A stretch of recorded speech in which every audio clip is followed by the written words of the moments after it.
In today's education news, let's talk about the budget and what it means for schools. The core schools budget will increase by an extra 2.3 billion for the 25-26 financial year, which the Treasury says works out as an increase in per pupil funding in real terms. So real terms growth of around about 1.8%, which follows other increases in school funding, largely to pay for staff pay rises. Of that 2.3 billion school funding increase, 1 billion is for send and alternative provision. The Treasury says that's a 6% real terms increase, but they say it's very likely that councils, who will have discretion on how it will be spent, will use the funding to reduce their in-year deficit. Treasury has said that the extra cash was an important step towards realising the government's vision to reform send provision to improve the outcomes and return the system to financial sustainability. One of the biggest talking points is the 1.2 percentage point increase in employers' national insurance, which would raise around 25 billion as part of the 40 billion in tax raises. However, the impact of that rise on schools could run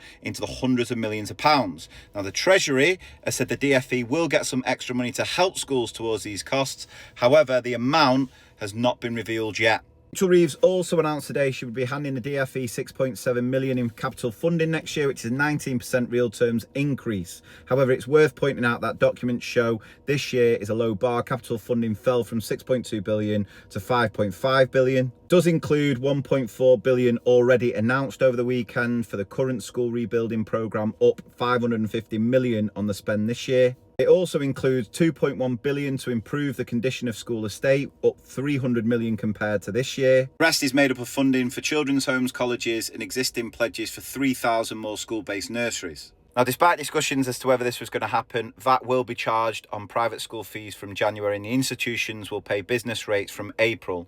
Treasury documents show the government is expecting the policies to raise 460 million in the current financial year, 1.57 billion next year and 1.8 billion by 29-30. Because of that policy around VAT being charged to private schools, the government estimate around 37,000 pupils will either leave or never enter the UK private school sector as a result of the policy.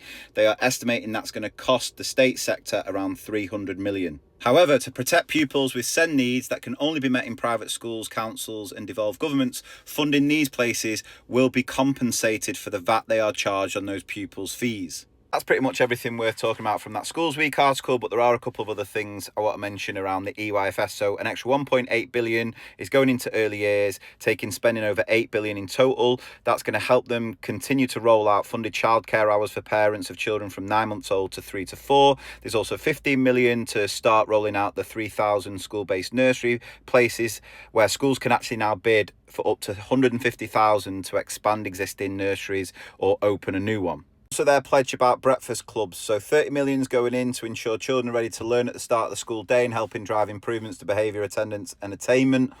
This will support the existing DfE school breakfast programme used by over 2,000 schools, and they're looking to have another 750 schools set up and running in the spring with these breakfast clubs. So as always, I welcome your thoughts on the budget as far as education's concerned, and only education, don't get into everything else.